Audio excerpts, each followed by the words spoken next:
చిన్న ప్రార్థన చేసుకుందాము. మోకరించగలం అనే వాళ్ళందరమే మోకరించడానికి ప్రయత్నిద్దాము. శాశ్వతమైన ప్రేమతో మమ్మల్ని ప్రేమిస్తున్న మా తండ్రి, నీకు వందనాలు దేవా.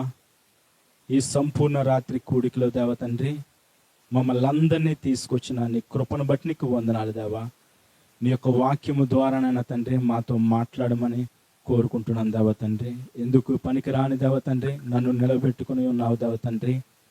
నాయన, నా నోటిని బోరగా వాడుకోమని కోరుకుంటున్నాను దేవ తండ్రి. కొద్ది విషయాలైన దేవ తండ్రి నాయన మా ఆత్మీయ జీవితము దేవ తండ్రి మరుగుపరుచుకోవడానికి దేవ తండ్రి నీ యొక్క వాక్యము ద్వారా మాతో మాట్లాడమని యేసు పరిశుద్ధ నామంలో అడిగి వేడుకుంటున్నాం తండ్రి, ఆమేన్. దేవునికి స్తోత్రం, హల్లెలూయా.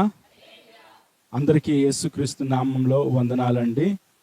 అదేవిధంగా సమయం ఇచ్చిన దేవుని సేవకులకి మరొకసారి కూడి వచ్చిన మీ అందరికీ కూడా నా ప్రత్యేకమైన వందనాలు. దేవునికి స్తోత్రం. పెద్ద ప్రసంగం ఉండదు, చాలా చిన్న ప్రసంగము. పెద్ద పెద్ద మాటలు కూడా ఉండవు, చాలా చిన్న చిన్న మాటలే. లోతైన ప్రసంగం కాదు, నార్మల్గా చాలా సింపుల్గా ఉంటుంది. దేవునికి స్తోత్రం. మనమందరమే పరిశుద్ధ గ్రంథాన్ని తెరువుదాము. యోహాను రాసిన 3వ పత్రిక ఒకే ఒక అధ్యాయం ఉంటుంది, అందులో 2వ మాట చదువుకుందాము. చెప్పండి. ప్రియుడా, నీ ఆత్మ వర్ధిల్లుచున్న ప్రకారము నీవు అన్ని విషయములోను వర్ధిల్లుచు సౌఖ్యముగా ఉండవలెనని ప్రార్థించుచున్నాను. దేవునికి స్తోత్రం. ఈ సంపూర్ణ రాత్రిక కూడికలో దేవుడు నా హృదయంలో పెట్టిన సందేశము, మనము అన్ని విషయంలో వర్ధిల్లాలి అని దేవుడు కోరుకుంటున్నాడు. దేవునికి స్తోత్రం. వాక్యానికి వెళ్ళే ముందు ఒక చిన్న విషయం చెప్తానండి. లాస్ట్ సారి నేను ఒక సముద్రం అనే సంఘంలో 3 చేపలు చాలా రకాలుగా ఉంటాయి. సంఘంలో 3 రకాల చేపల స్వభావం కలిగిన ఒక 3 రకాల విశ్వాసుల గురించి నేను చెప్పాను. ఈసారి ఇంకొక ఉదాహరణ చెప్పి నేను వాక్యంలోకి వెళ్ళాలి అనుకుంటున్నాను. సముద్రంలో చాలా రకాల వాడలు ఉంటాయి. ఒక 3 వాడలు చూసినట్లయితే సంఘంలో కూడా ఈ 3 రకాల మనుషులు ఉంటారు. మొదటి వాడ ఎలాగుంటుందంటే, చాలా పూర్వం ఉన్న వాడలు ఎలాగుంటాయంటే, క్లాత్ ఒక డేరాతో ఉన్న ఒక వాడ. మీలో ఎంతమంది చూసారో లేదో కానీ మనకి యూట్యూబ్లో చూస్తే మనకి కనిపిస్తాయి. తెరచాప. దేవునికి స్తోత్రం. డాడీ గారు కొంచెం హెల్ప్ చేశారు, థ్యాంక్ యూ.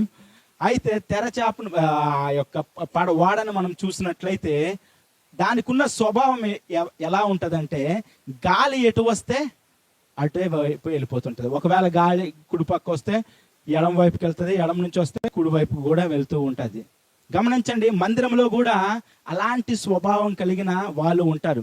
ఆదివారము దేవుని సన్నిధికి వెళ్దామని రెడీగా ఉంటారు. కొన్ని గాలి వస్తాయి. స్నేహితుడనే గాలి వస్తుంది, బంధువులనే గాలి వస్తుంది, లేకపోతే చుట్టాలనే గాలి వస్తుంది, లేకపోతే ఏదో పని ఉందనే ఒక గాలి కూడా వస్తుంది. వచ్చినప్పుడు ఆ మందిరానికి రావాల్సిన ఆ యొక్క కుటుంబం కానీ, మందిరానికి రావాల్సిన ఆ వ్యక్తి కానీ ఎటు వెళ్ళిపోతారంటే ఆ గాలికి వెళ్ళిపోతూ ఉంటారు. అదేవిధంగా 2వ రకము వాడను మనం చూసినట్లయితే, ఈ వాడని ఏమని అంటారంటే, తేట అంటే కర్ర ఉంటుంది కదా, చెక్కతో అయ్యగారు తెడ్డి. ఈ తెడ్డి ఎలాగుంటుందంటే, సైడ్కి ఇలా తోస్తే కానీ ముందుకి వెళ్ళదు. సంఘంలో కూడా అలాంటి స్వభావం కలిగిన తెడ్డి స్వభావం కలిగిన విశ్వాసులు కూడా ఉంటారు. అమ్మ చెప్తుంది, రే ఆదివారం రా బాబు మందిరానికి వెళ్ళవా అని అంటారు. నాన్న ఆదివారం అయింది ఇంకా నువ్వు రెడీ అవ్వలేదా అని అంటారు. అదేవిధంగా ఒక్కొక్కసారి యూత్లో ఉన్న వాళ్ళైనా చెప్తూ ఉంటారు, ఏమనంటే ఆదివారం అయ్యింది మనం ముందుగానే రెడీ అవ్వాలి అంటే. ఎవరో ఒకరు తొయ్యకపోతే ఈ వాడలు ముందుకి వెళ్ళవు. కానీ గమనించండి, మనము మొదటి వాడలా కాదు కానీ, 2వ వాడలా కాదు కానీ, 3వ వాడ ఏ విధంగా ఉంటుందంటే, అది ఇంజిన్ వాడ. ఆయిల్ ఉండాలి కానీ ఎలాంటి తుఫాను కానీ, ఎలాంటి వడగళ్ళు కానీ, ఎలాంటిది వచ్చినా కూడా ఆయిల్ ఉన్నంత వరకు చక్కగా వెళ్తుంది. దేవునికి స్తోత్రం. మనము ఆయిల్ని మనం చూసినట్లయితే అది పరిశుద్ధాత్మకి ఒక గుర్తు. మన జీవితంలో మనం ఎప్పుడైతే ఆ విధముగా ఉంటామో, ఎప్పుడైతే మనము పరిశుద్ధాత్మని కలిగి ఉంటామో, మనము మందిరంలో మనము వర్ధిల్లుతాము. దేవునికి స్తోత్రం. మనము లేఖనాలు చూసినట్లయితే కీర్తనలు 92 కీర్తన 13లో ఒక మాట ఈ విధంగా రాయబడి ఉంది.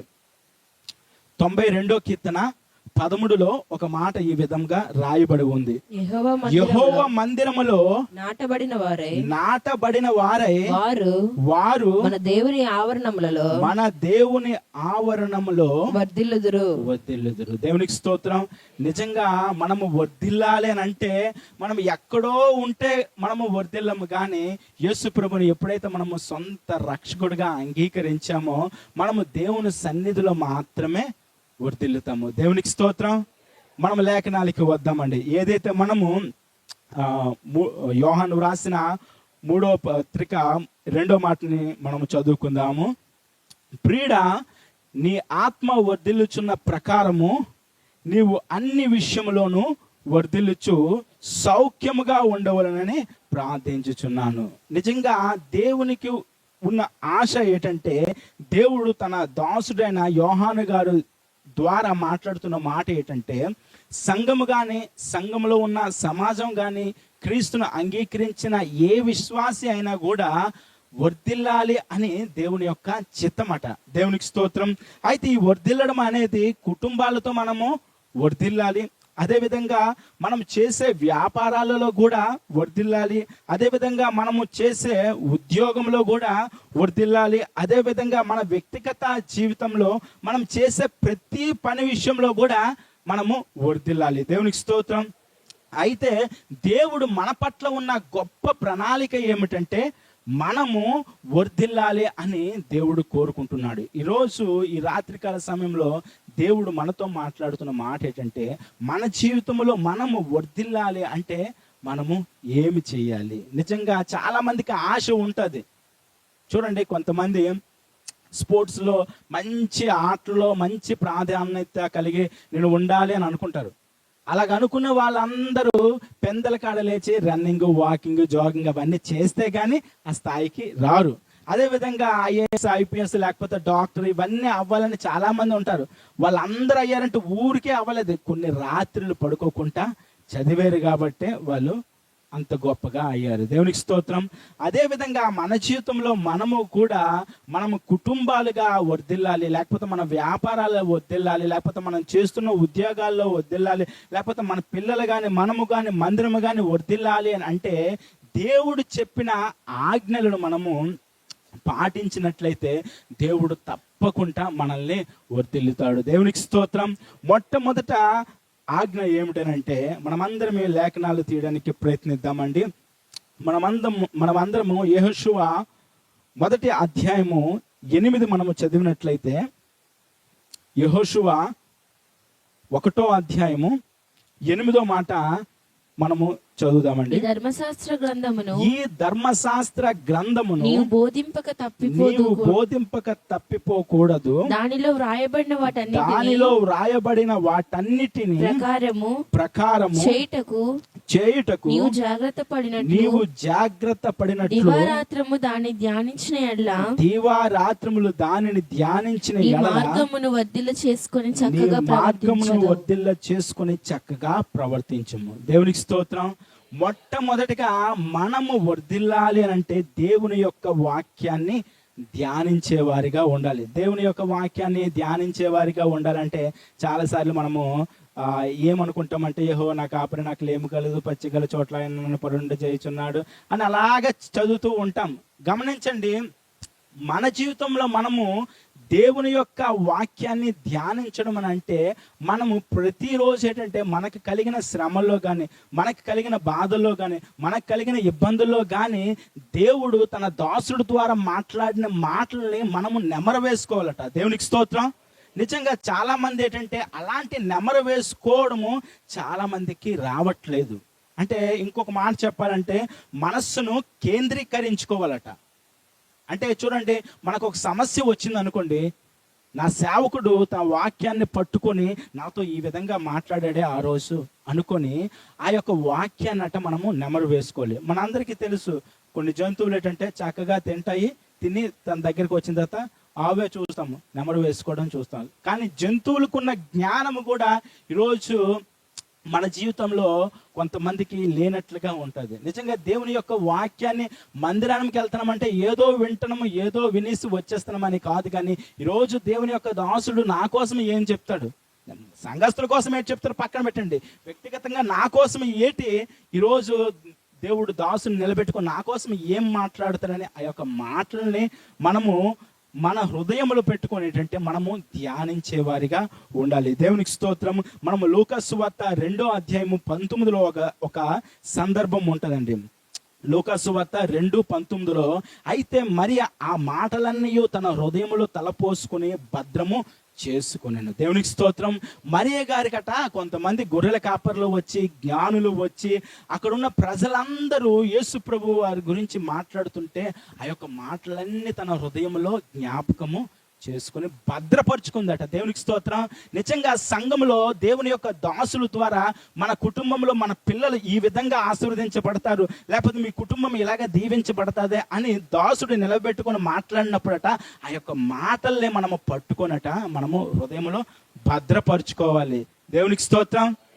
కానీ చాలా మందిలే ఏటి మాకేం జరుగుతుంది, ఎప్పుడు చూసినా ఇవే కదా, ఎప్పుడు చూసినా అవే కదా అని చాలా మంది నెగిటివ్గా, లేకపోతే ఏంటంటే వారికి వచ్చిన సమస్యను పట్టుకునే ఉంటారు. కానీ నా గురించి పలానా సేవకుడు పలానా దినమును బోధించాడు కదా, అది ఎప్పుడు జరుగుతుంది అనుకుని ఆ యొక్క వాక్యాన్ని పట్టుకుని ధ్యానించేవారిగా ఉండాలట. దేవునికి స్తోత్రం.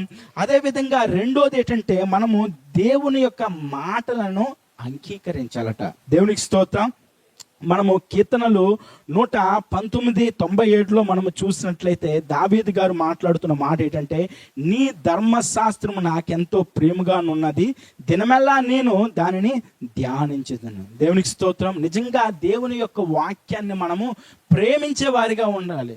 ఈ రోజున యేసుక్రీస్తును సొంత రక్షకుడుగా అంగీకరించి మన వ్యక్తిగత జీవితంలో చాలా మంది ఏంటంటే వాక్యాన్ని ప్రేమించలేని వారే చాలా మంది ఉన్నారు. నిజంగా గమనించండి, మనము వర్ధిల్లాలంటే ప్రధానంగా మనము కలిగి ఉండవలసింది ఏంటంటే దేవుని యొక్క వాక్యాన్ని మనము ధ్యానించే వారిగా ఉండాలి. అదేవిధంగా తల్లిదండ్రులు తమ పిల్లలకి కూడా దేవుని యొక్క మాటలు చెప్పి దేవుని యొక్క వాక్యంలో నడిపించే వారిగా కూడా ఉండాలి. దేవునికి స్తోత్రం.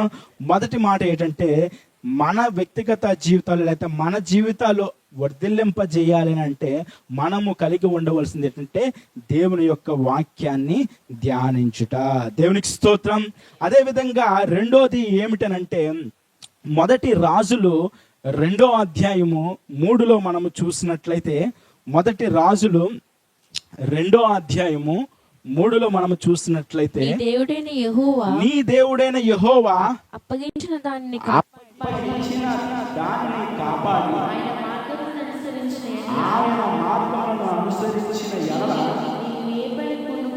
నీవు ఏ పని పూనుకొనెను, ఎక్కడ తిరిగినను అన్నిటిలో వివేకముగా నడుచుకొనుచు మోషే ధర్మశాస్త్రంలో రాయబడి ఉన్న దేవుని కట్టడలను ఆయన నియమించిన ధర్మమంతటిని ఆయన న్యాయ విధులను శాసనములను కైకొనుము. దేవునికి స్తోత్రం. ఈ మాటలు దావీదు గారు తన కుమారుడైన సొలొమోనుతో మాట్లాడుతున్న మాట.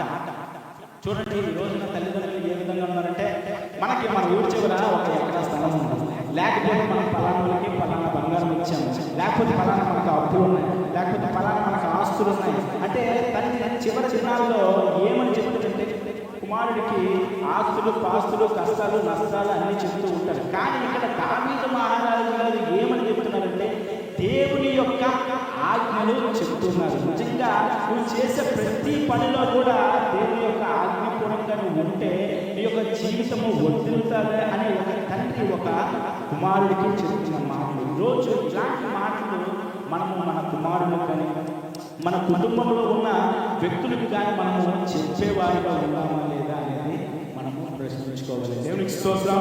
మన వ్యక్తిగత జీవితంలో మనం ఏమి కలిగి ఉండాలంటే, మనము దేవునికి ఏంటంటే మనము ఆజ్ఞలు చెప్పేవారిగా మనం ఉండాలి. అంటే ఆయన ఆజ్ఞలు మనము పాటించేవారిగా మనము ఉండాలి. యోబు గ్రంథము 23వ అధ్యాయం 12లో ఒక మాట ఈ విధంగా రాయబడి ఉంది. ఆయన పెదవుల ఆజ్ఞలను విడచి తిరగలేదు, ఆయన నోటి మాటలను నా స్వభావం కంటే ఎక్కువగా ఎంచింది. దేవునికి స్తోత్రం. నిజంగా ఇక్కడ మనం చూసినట్లయితే యోబు గారు ఏంటంటే దేవుడి యొక్క ఆజ్ఞలు, తన స్థితి, తన పరిస్థితి ఒక్కసారిగా మారిపోయినా కూడా తను ఏంటంటే దేవుడి యొక్క ఆజ్ఞల విషయంలో చాలా జాగ్రత్తగా ఉంటాడు. రోజు పరిశుద్ధాత్మ దేవుడు చాలా మంది కుటుంబాలు వర్ధిల్లకపోవడానికి ప్రధానమైన కారణాలు ఏంటంటే, చిన్నదే కదా ఇది, ఇది ఏం చేస్తే ఏంటైపోతుంది అని అనుకుంటారు. నిజంగా దేవుడు ఏవైతే ఆజ్ఞలు ఇచ్చాడో ఆ యొక్క ఆజ్ఞలట మనం పట్టుకొని ఆ విధంగా మనం ప్రవర్తించినట్లయితే దేవుడు మనల్ని గొప్పగా ఉంచుతాడు. దేవునికి స్తోత్రం. ఇంకా మన కుటుంబాలు ఆశీర్వదించకపోవడానికి కారణం, ఇంకా మన కుటుంబాలు గొప్పగా ఉండకపోవడానికి ప్రధానమైన కారణం అంటే దేవుని యొక్క ఆజ్ఞలు కానీ దేవుని యొక్క వాక్యాన్ని కానీ మనం నిర్లక్ష్యం చేయడం ద్వారా దేవుడు మనల్ని ఎక్కడో ఉంచాలనుకుంటే మనం ఇంకా ఆ యొక్క పాపంలోనే, ఇంకా ఆ యొక్క అంధకారంలోనే మనము జీవిస్తూ ఉన్నాం. ఈరోజు పరిశుద్ధాత్మ దేవుడు తన యొక్క వాక్యం ద్వారా మనతో మాట్లాడుతున్న మరొక మాట ఏంటంటే, ఆయన వాక్యాన్ని మనము ధ్యానించేవారిగా ఉండాలి. అదేవిధంగా దేవుడి యొక్క ఆజ్ఞలు మనము పాటించేవారిగా ఉండాలి. దేవునికి స్తోత్రం. అందుకనే బహుశా ఒక టెస్టిమనీ రీసెంట్గా విన్నాను. ఒక హైందవ కుటుంబంలో పుట్టిన ఒక వ్యక్తి యేసు ప్రభువును సొంత రక్షకుడిగా అంగీకరించిన తర్వాత తనకి ఒకే ఒక కుమార్తె ఉంది. ఆ కుమార్తెను బాగా చదివించాలని ఆ యొక్క తండ్రి ఆశ. యవనస్తులు కొంచెం జాగ్రత్తగా ఉండండి. అయితే ఆ యొక్క కుమార్తె చాలా చక్కగా మందిరానికి వెళ్తుంది, మందిరంలో ఉన్న కార్యక్రమాలన్నీ పాటిస్తుంది, 10th క్లాస్కి వచ్చింది. తనకున్న ఆలోచన ఏంటంటే, నేను ఏ క్లాస్ చదివినా, ఎక్కడ ఉన్నా నేను ఫస్ట్ ర్యాంక్లో ఉండాలని తనకి ఆశ. అయితే తను ఏ ఎగ్జామ్స్ రాసినా కూడా అన్ని విషయాల్లోనే ఫస్ట్ క్లాస్ వచ్చింది. 10th class first, intermediate first, అలా తన చదువులన్నీ కూడా ఫస్ట్ క్లాస్ వచ్చిన తర్వాత తను చివరిగా ఏ స్టడీస్ చేసిందంటే MBA వరకు చదివించారు. MBAలో తనకు ఉన్న ఆశ ఏంటంటే గోల్డ్ మెడల్ సాధించాలనే ఆశ. అయితే ఎల్లగానే ఎవరైనా అడ్మిషన్ ఉందా, లేకపోతే మార్క్స్ ఎవరికి ఎక్కువ, ఇంకా ఏ ర్యాంక్ తెచ్చుకుంటే ఏంటి అని చాలా మంది అడుగుతారు. కానీ ఈ సహోదరుడికి ఉన్న ఆశ ఏంటంటే, ఈ యొక్క కాలేజీలో గోల్డ్ మెడల్ ఇస్తారా అంటే చాలా మంది నవ్వారు. ఇప్పుడు వచ్చి ఎవరికి గోల్డ్ మెడల్ రాలేదు, ఒకసారి ప్రిన్సిపల్ గారికి అడుగుతామని చెప్పి వాళ్ళు అడగడం జరిగింది. తర్వాత ఏంటంటే గోల్డ్ మెడల్ కూడా ఇస్తాము అని కూడా వాళ్ళు చెప్పారు. అయితే ఈ సహోదరుడు ఏంటంటే చాలా సంవత్సరాలు చదివి కష్టపడి దేవుని కృపను బట్టి గోల్డ్ మెడల్ సాధించారు. దేవునికి స్తోత్రం. అక్కడతో తన చదువు ఆపుకుంటా ఆ అమ్మాయి ఏంటంటే గ్రూప్స్కి ప్రిపేర్ అవ్వడం ప్రారంభించిన తరువాత తనకున్న అలవాటు ఏంటంటే, ఎన్ని ఎగ్జామ్స్ ఉన్నా ఒకవేళ ఉదయం ఎగ్జామ్ ఉంటే మధ్యాహ్నం మందిరానికి వెళ్ళేది, ఒకవేళ మధ్యాహ్నం ఎగ్జామ్ ఉంటే ఉదయం తను వెళ్ళేది. అయితే తనకి ఎప్పుడు కూడా ఏ రోజు కూడా మందిరం అనేది మానేయడము తనకి అలవాటు లేదు. రెండోది తనకున్న ఇంకొక అలవాటు ఏంటంటే, ఆమె హైదరాబాద్లో హెబ్రోన్ ఫెలోషిప్లో తను ఈ యొక్క సాక్ష్యం చెప్తూ విన్నాను. ఆ యొక్క హెబ్రోన్ ఫెలోషిప్లో తను ఏ రోజు కూడా ఏ సేవకుడు ఏ రోజు వాక్యం చెప్పాడో చాలా చక్కగా బుక్లో రాసుకుంది. ఫలానా రోజు ఫలానా దైవ సేవకుడు ఈ వాక్యం చెప్పాడు, ఈ టాపిక్ ఇది అంటే ఏ రోజు ఏ సేవకుడు నా గురించి మాట్లాడతాడా అని ప్రతిసారి అంటే ఏ వర్తమానాన్ని కూడా మిస్ అయ్యేది కాదు. అంటే ఆదివారం జరిగే వర్తమానం కానీ, శుక్రవారం జరిగే వర్తమానం కానీ, సంపూర్ణ రాత్రికి కానీ, లేకపోతే యూత్ మీటింగ్కి కానీ, లేకపోతే స్పెషల్గా జరిగే కార్యక్రమాలకు కానీ ఏ వర్తమానం కూడా ఎప్పుడు కూడా మానే ఒక రోజు కూడా తన జీవితంలో రాలేదు. చదువుకి ఎంత ఇంపార్టెంట్ ఇస్తుందో అదేవిధంగా మందిరానికి కూడా అలాంటి ఇంపార్టెంట్ ఇచ్చినప్పుడు, గ్రూప్స్కి తను రాసినప్పుడు తనకి ర్యాంక్ వస్తుందా, లేకపోతే నేను మంచి జాబ్ కొడతానా లేదా అనేటప్పుడు తను జాబ్ కొట్టింది. ఆ జాబ్ ఏంటంటే డిఎస్పి. దేవునికి స్తోత్రం. మీరు చూసారో చూడలేదు కానీ 5 సంవత్సరాల క్రితము ఒక తండ్రి పోలీస్ ఆఫీసర్గా ఉండి తన అధికారైన ఒక కుమార్తెకి సెల్యూట్ కొట్టడము ఈవెన్ అప్పుడున్న ముఖ్యమంత్రి గారు పొగిడారు, అదేవిధంగా సినిమా యాక్టర్స్ కొంతమంది పొగిడారు, అదేవిధంగా పొలిటీషియన్స్ కూడా ఆ యొక్క వీడియో చూసి పొగిడారు. ఆమె పేరు ఏంటంటే సిస్టర్ జెస్సీ అని తన పేరు. ఆమె చెప్పిన సాక్ష్యం ఒక 5 సంవత్సరాల క్రితం సాక్ష్యం.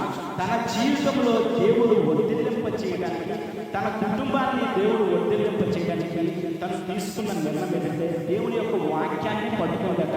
ఆమె చెప్పిన కొన్ని లేఖనాలు నాకు ఏమనిపిస్తాయంటే రోమా 8:28లో ఒక మాట, దేవుడు ప్రేమించే వారికి అనగా ఆయన సంకల్పం చెప్పున పిలువబడిన వారికి మేలు కలుగుటకే సమస్తము సమకూడి జరుగుతున్నాయని ఎరుగుతుంది. దేవునికి స్తోత్రం.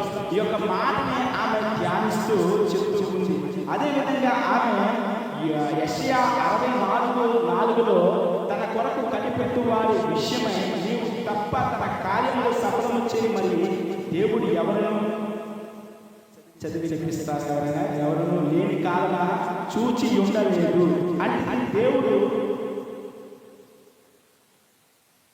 యెషయా 64:4 తన కొరకు కనిపెట్టుకుని వారి నీవు తప్ప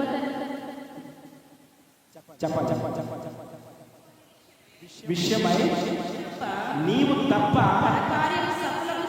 తన కార్యము సఫలము చేయు, ఏ దేవుని ఎవడు ఏ కాలమున చూచి ఉండలేదు. దేవునికి స్తోత్రం. హల్లెలూయా.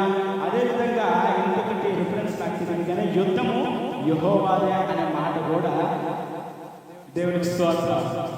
ఆ మాట ఎప్పుడంటే తన ఎగ్జామ్ ఏదైతే ఈ డిఎస్పి ఎగ్జామ్ రాస్తుందో ఆ ముందు తనకు వచ్చిన లేఖ యుద్ధము యెహోవాదే అంటే చాలా మంది తనని హ్యాంగ్ చేశారు. సుమారుగా 4-5 సంవత్సరాలు ఆ యొక్క జాబ్స్ గురించి రాస్తున్నారు. ఒకవేళ రాకపోతే పరిస్థితి ఎలా ఉంటుంది అని గమనించండి. మనల్ని పడగొట్టడానికి, లేకపోతే మనల్ని ఇబ్బంది పెట్టడానికి, మనల్ని త్రొక్కడానికి అపవాది అనేక రకాలుగా మనల్ని ప్రయత్నిస్తూ ఉంటాడు. కానీ దేవుని యొక్క వాక్యాన్ని మనం పట్టుకొని దేవుని యొక్క వాక్యాన్ని మనం ధ్యానించినప్పుడు దేవుడు తప్పకుండా తన దాసుల ద్వారా తన వాక్యం ద్వారా మనల్ని నడిపించి మనల్ని మన కుటుంబాలని వర్ధిల్లింప చేస్తాడు. దేవునికి స్తోత్రం. నిజంగా మన జీవితంలో ఎప్పుడైతే మనం వర్ధిల్లాలి అంటే ప్రధానంగా ఏంటంటే మనము దేవుని యొక్క వాక్యాన్ని ధ్యానించాలి. అదేవిధంగా మనకు రెండోది ఏంటంటే దేవుని యొక్క ఆజ్ఞలను మనము పాటించాలి. మనం చూసినట్లయితే ఇందాక సహోదరుని గురించి చెప్పాము. ఆ యొక్క సహోదరుడు తీసుకున్న ఆజ్ఞలు కానీ దేవుని యొక్క వాక్యం కానీ రెండే. ఒకటి మందిరము మానాలని తన జీవితంలో ఇక్కడికి వచ్చి మానలేదు. ఈవెన్ తను ఏంటంటే ఇప్పుడు జాబ్ చేస్తున్న అంత బిజీ షెడ్యూల్లో ఉన్నా కూడా కొంతమందికి పోలీస్ డిపార్ట్మెంట్ చాలా మందికి ఏంటంటే సండేస్ కూడా డ్యూటీ పడుతుంది. అలాంటి సమయంలో కూడా దేవుని యొక్క మందిరాన్ని మానలేదు. అదేవిధంగా ఏ ఒక్క సేవకులు కూడా వాక్యం చెప్పినా కూడా ఆ యొక్క వాక్యాన్ని పట్టుకుని ఈరోజు దేవుడు నాతోనే మాట్లాడుతున్నాడు అని తన యొక్క జీవితాన్ని తనకి నడిపించాడు. దేవునికి స్తోత్రం. నిజంగా మన జీవితంలో మనము అలాంటి లక్షణాలు కలిగి ఉంటే దేవుడు తప్పకుండా మనల్ని మన కుటుంబాలని వర్ధిల్లింపజేస్తాడు. దేవునికి స్తోత్రం. మూడో మాట ఏంటంటే పూర్ణ హృదయంతో దేవుడి పని జరిగించే వాళ్ళని కూడా దేవుడు వర్ధిల్లింప చేస్తాడు. దేవునికి స్తోత్రం. మనం చూసినట్లయితే హిజ్కియా జీవితము 2వ దినవృత్తాలు 31వ అధ్యాయం 20లో మనం చూసినట్లయితే హిజ్కియా జీవితం గురించి కొన్ని మాటలు రాయబడి ఉంటాయి. హిజ్కియా యూదా దేశమంతటను ఇలాగు జరిగించి తన దేవుడైన యెహోవా దృష్టికి అనుకూలముగాను యథార్థముగాను నమ్మకముగాను పనిచేయచ్చు వచ్చెను. తన దేవుని ఆశ్రయించుటకై దేవుని మందిర సేవ విషయమందేమి ధర్మశాస్త్ర విషయమందేమి ధర్మమంతటి విషయమందేమి తాను ఆరంభించిన ప్రతి పని అతడు హృదయపూర్వకంగా జరిగించి వర్ధిల్లెను. దేవునికి స్తోత్రం. విషయాలు కానీ మందిర కార్యక్రమానికి విషయానికి సంబంధించినవి కానీ మన జీవితంలో మనం ఎప్పుడైతే హృదయపూర్వకంగా చేస్తామో దేవుడు మన కుటుంబాలను మనల్ని వర్ధిల్లింపజేస్తాడు. దేవునికి స్తోత్రం. చాలాసార్లు ఏంటంటే ఎవరో ఏదో చెప్తున్నారా అని చాలా మంది చేస్తూ ఉంటారు. కానీ మనకి వాక్యం మనతో మాట్లాడినప్పుడు మనం ప్రేరేపణ కొద్ది మనము మందిర కార్యక్రమాలు కానీ మందిరానికి సంబంధించిన విషయాలు కానీ మనము చేసేవారిగా ఉండాలి. ఈ రోజున సమాజం ఏ విధంగా ఉందంటే కొన్ని పార్టీలు మనం చూసినట్లయితే కొన్ని మందిరాన్ని కూర్చేవారిగా ఉండాలి. అలాంటి దినాల్లో ఉన్న మనం ఏంటంటే మన మందిరాన్ని మనము కట్టుకునేవారిగా ఉండాలి. మన మందిరాన్ని మనము ఒక గొప్ప స్థాయిలో ఉంచేవారిగా కూడా ఉండాలి. ఇక్కడ మనం చూసినట్లయితే హిజ్కియా జీవితంలో తను తీసుకున్న నిర్ణయాలు అయితే 5 నిర్ణయాలు. ఒకటేంటంటే విగ్రహాలను పడగొట్టాడు.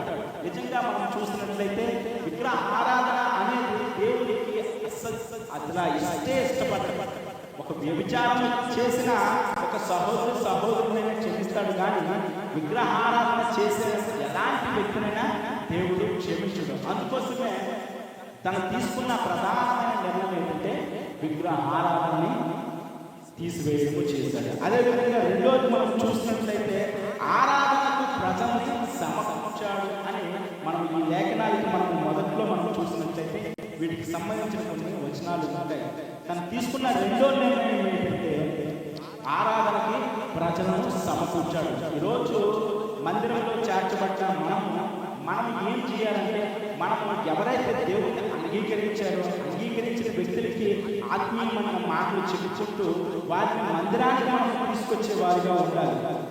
చూడండి, చాలా మంది ఏంటంటే ప్రభువుని అంగీకరించిన వారిని ఇంకొక ప్రభువుని నమ్ముకున్న వాడే చెడగొట్టేవాడిగా ఉన్నాడు, కానీ దేవుని మందిరానికి తీసుకొచ్చేవాడిగా లేదు. కానీ ఇక్కడ మనము ఈ యొక్క హిజ్కియా జీవితాన్ని మనం చూసినట్లయితే దేవుని మందిరంలో ప్రజల్ని సమకూర్చడానికి చూడండి, చాలాసార్లు మందిరంలో పెరిగిన వారే అన్ని విషయాల్లో కలిసి వెళ్తారు, కానీ మందిరానికి వచ్చే విషయంలో కానీ ఒకసారి వస్తారు, ఒకసారి రాడు.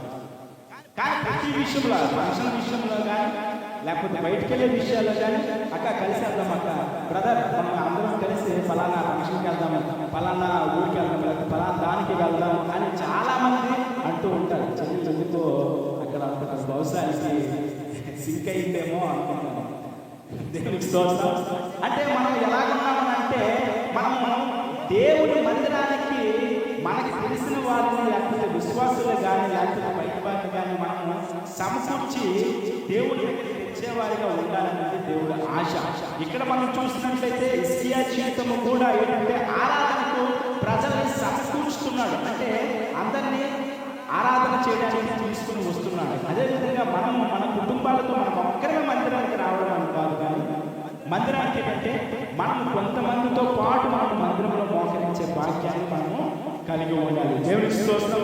అదేవిధంగా మనం చూసినట్లయితే తను తీసుకున్న మూడో నిర్ణయం ఏంటంటే తన ఆస్తులు భాగాన్ని కూడా మందిర కార్యక్రమాల కొరకు ఖర్చు పెట్టడం మనం చూస్తున్నాం.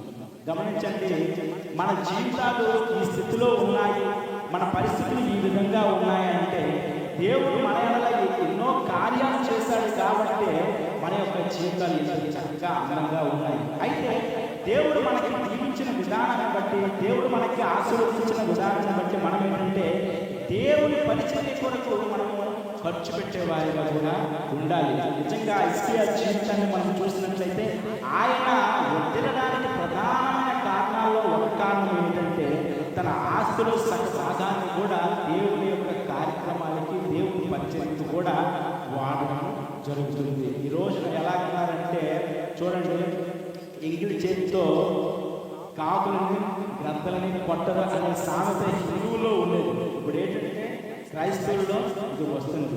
ఎంగులు చేతితో కూడా ఏమీ వేయలేని వాళ్ళు ఉన్నారు. గమనించండి, పరిశుద్ధాత్మ దేవుడు మనతో మాట్లాడుకునేటప్పుడు మనం అనుకుంటాం ఇది నా కోసం కాదు అని అనుకుంటాం, కానీ అది ఎప్పుడు మనం అనుకోకూడదు. పరిశుద్ధాత్మ దేవుడు ఒక చిన్నవాడినైనా ఒక పెద్దవాడినైనా పుల్పిట్ మీద నిలబెట్టి మాట్లాడుకునేటప్పుడు ఇది నా కోసమేమో దేవుడు మాట్లాడుతున్నాడు అని ఒక ఆలోచన కలిగి ఒక జ్ఞానం కలిగి మనము వినేవారిగా ఉండాలి. దేవునికి స్తోత్రం. అదేవిధంగా ఈయన చేసిన నాలుగో నిర్ణయం ఏంటంటే ప్రజల కొరకు ఒక వ్యక్తిని ఏర్పాటు చేయడం. అంటే వీళ్ళందరూ రావడానికి కొంతమందిని కూడా ఆయన తీసుకొని రావడం జరిగింది.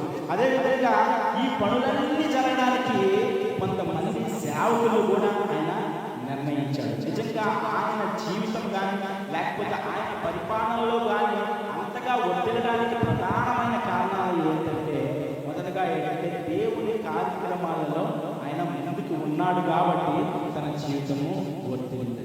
దేవునికి స్తోత్రం.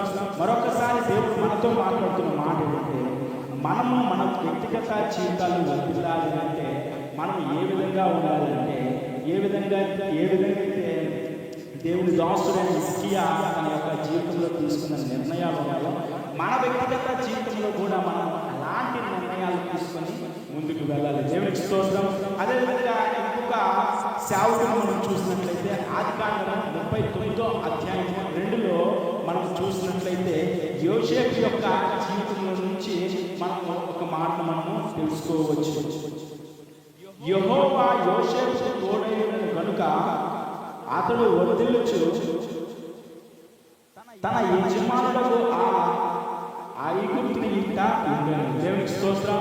నిజంగా ఏ దేశానికైతే బాధ్యుడిగా వెళ్ళాడో అదే దేశంలో ఆ యొక్క యోసేపు గారు వర్ధిల్లడానికి ప్రధానమైన కారణం ఏంటంటే తన పరిశుద్ధమైన జీవితము జీవించడం ద్వారా తన యొక్క వ్యక్తిగత జీవితాలు బాగుపడ్డాయి. ఈరోజు మనం చూసినట్లయితే ఈరోజు న్యూస్ ఎంతమంది చూసారో తెలియదు కానీ పాపను బయట ఏ విధంగా ఉండాలంటే ఒక చిన్న పాపని సుమారుగా 38 మంది పాడు చేసేసి వాళ్ళందరికీ మరణ శిక్ష పడ్డదో తెలియదు కానీ న్యూస్ అయితే వచ్చింది. అంటే పాపం ఏ విధంగా ఉందంటే అది చిన్నవాడ పెద్దవాడ అని తెలియదు కానీ ఎందుకు వారి జీవితము ఒక వర్ధిల్లింప చేయాలని దేవుడు ఆలోచన చేస్తుంటే వారి జీవితం ఏంటంటే పాతాళంలోకి పడిపోయే స్థితిగా ఉన్నాయి. కేవలం ఏంటంటే తమ వ్యక్తిగత జీవితాన్ని పరిశుద్ధంగా లేకపోవడమే. ఈరోజు మందిరంలో ఉంటున్న విశ్వాసులు కూడా చాలా మంది పడిపోవడానికి ప్రధానమైన కారణం ఏంటంటే పాపం ద్వారా మాత్రమే. దేవుణ్ణి అంగీకరించలేని వాడు పడిపోయాడంటే ఒక విధానం, కానీ మందిరానికి వచ్చి దేవుని సేవకుల ద్వారా వాక్యం విని కూడా చాలా మంది పాపంలో పడిపోవడానికి ప్రధానమైన కారణం ఏంటంటే వారి వ్యక్తిగత జీవితము దేవుని యొక్క వాక్యానికి అడ్డుకట్ట లేకపోవడమే. దేవుడి సేవకుడు ఎన్నిసార్లు గర్భించినా కూడా ఆయన మాటను అంగీకరించకపోవడం. నిజంగా మనము యోసేపు యొక్క జీవితాన్ని మనం చూసినట్లయితే తన తల్లిదండ్రులు లేరు, తన అన్నదమ్ములు లేరు, తన బంధువులు లేరు, తనకి నా అనేవాళ్ళు లేని ఒక ప్రదేశంలో ఏ విధంగా ఉన్నాడంటే పరిశుద్ధంగా ఉన్నాడు. బహుశా అలాంటి కారణాలు బట్టి దేవుడు ఆయన్ని ఎంతగానో వర్ధిల్లింప చేశాడు. దేవునికి స్తోత్రం. నిజంగా మన జీవితంలో మనం అలాంటి లక్షణాలు కలిగి ఉన్నట్లయితే దేవుడు ఎందుకు మనల్ని కానీ మన కుటుంబాన్ని కానీ వర్ధిల్లింప చేయవచ్చు. చాలాసార్లు ఏంటంటే చాలామంది ప్రభు బల తీసుకొని కూడా మరలా పాపం చేసుకునే సందర్భాలు ఎన్నో ఉన్నాయి. ఎందుకు వారి వ్యక్తిగత జీవితాలు అంతగా అభివృద్ధి చెందదు? దేవుడు ఎందుకు ఆ కుటుంబాలు ఇంకా ఆ స్థితిలోనే ఉంచుతున్నాడంటే ఇంకనూ కూడా వెళ్ళితే వారి యొక్క స్వభావాన్ని మార్చుకోలేని వారిగా ఉన్నారు.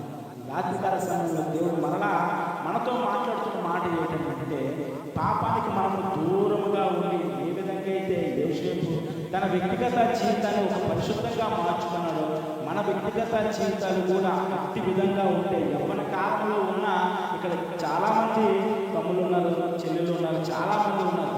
చూసినట్లయితే రేపు కాలంలో ఎవరు డాక్టర్లు అవుతారో తెలియదు, ఎవరు ఇంజనీర్లు అవుతారో తెలియదు, ఎవరు లాయర్లు అవుతారో తెలియదు, లేకపోతే ఎవరు పోలీసులు అవుతారో తెలియదు.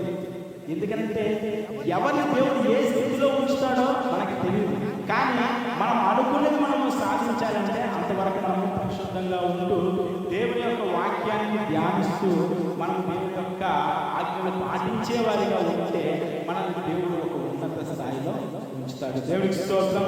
అదేవిధంగా మనము సమూయేలు యొక్క జీవితాన్ని మనం చూసినట్లయితే సమూయేలు మొదటి సమూయేలు 2వ అధ్యాయం 26 మనం చూసినట్లయితే బాలుడకు సమూయేలు ఇంకను ఎదుగుచు యెహోవా దయను మనుషుల దయను వర్ధిల్లెను. దేవునికి స్తోత్రం. నిజంగా సమూయేలు అంతగా వర్ధిల్లడానికి ప్రధానమైన కారణం ఏంటంటే చిన్నతనం నుంచి ఒక పెద్దవాడైనంత వరకు వాక్యానుసారమైన జీవితము తన వ్యక్తిగత జీవితంలో ఉంది. నిజంగా పిల్లలకి ఏంటంటే చిన్నప్పటి నుంచే మనము దేవుని మందిరంలో పెంచినట్లయితే, చిన్నప్పటి నుంచే మనము చక్కగా ఉంచినట్లయితే దేవుడు ఒక గొప్ప గొప్ప కార్యాలు చేస్తాడు. ఇందాక చెప్పిన సహోదరి ఆ చేసే గురించి ఏంటంటే వాళ్ళ తల్లిదండ్రులట చిన్నప్పుడు నుంచే వాళ్ళే సండే స్కూల్ తన జీవితంలో మర్చిపోలేని దినం లేదు.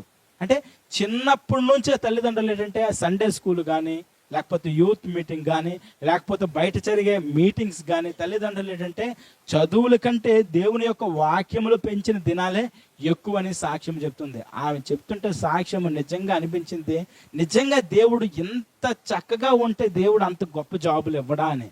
ఎందుకు మన పిల్లలు ఇంకా ఒక ఉన్నత స్థాయిలో ఉండకపోవడానికి, లేకపోతే ఎందుకు మన కుటుంబాలు ఇంకా చక్కగా లేకపోవడానికి ప్రధానమైన కారణం ఏంటంటే మనము దేవునితో ఒక అంటుకట్ట జీవితం లేకపోవడానికి ప్రధానమైన కారణము. గమనించండి, పరిశుద్ధాత్మ దేవుడు మరొకసారి తన వాక్యము ద్వారా మనతో మాట్లాడుతున్న మాట ఏంటంటే మనము వర్ధిల్లింపజేయాలి, లేకపోతే మన కుటుంబాలు మనము మన వ్యక్తిగత జీవితాల్లో వర్ధిల్లాలి అని అంటే మనం ఏం చేయాలంటే దేవుని యొక్క వాక్యాన్ని ధ్యానించే వారిగా ఉండాలి, ఆయన ఆజ్ఞలు పాటించే వారిగా ఉండాలి. అదేవిధంగా పూర్ణ హృదయంతో దేవుని పని మనము చేసేవారిగా ఉండాలి. దేవునికి స్తోత్రం. ఈ కొద్ది మాటలు దేవుడు దీవించునుగాక.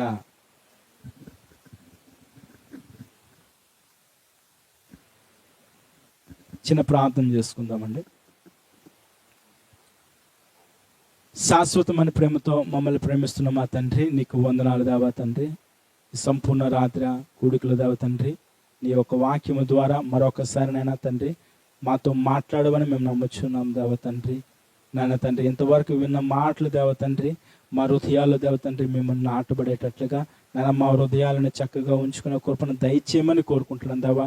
ఏదైతే నాయన నీ యొక్క దాసులని, నాయన నీ యొక్క విశ్వాసులు ఏ విధంగా ఉంచావో దేవ తండ్రి, నాయన ఇక్కడ వచ్చిన ప్రతి ఒక్కరి కుటుంబాలని దేవ అట్టి విధంగా దేవ తండ్రి వర్ధిల్లింప చేయమని ప్రార్థన చేస్తున్నాం దేవ. ప్రత్యేకంగా మా మధ్య దేవ తండ్రి యవనస్తులు ఉన్నారు దేవ తండ్రి, వారి భవిష్యత్తుని మీ చేతికి అప్పచెప్తున్నాను దేవ తండ్రి. నీ మందిరములో నేను గడిపే అలవాటు దేవ తండ్రి వారికి దయచేయమని కోరుకుంటాను దేవ. తమ కుటుంబాలని దేవ తండ్రి వర్ధిల్లింప చేయమని యేసు క్రీస్తు నామంలో అడిగి వేడుకుంటున్నాం తండ్రి. ఆమేన్.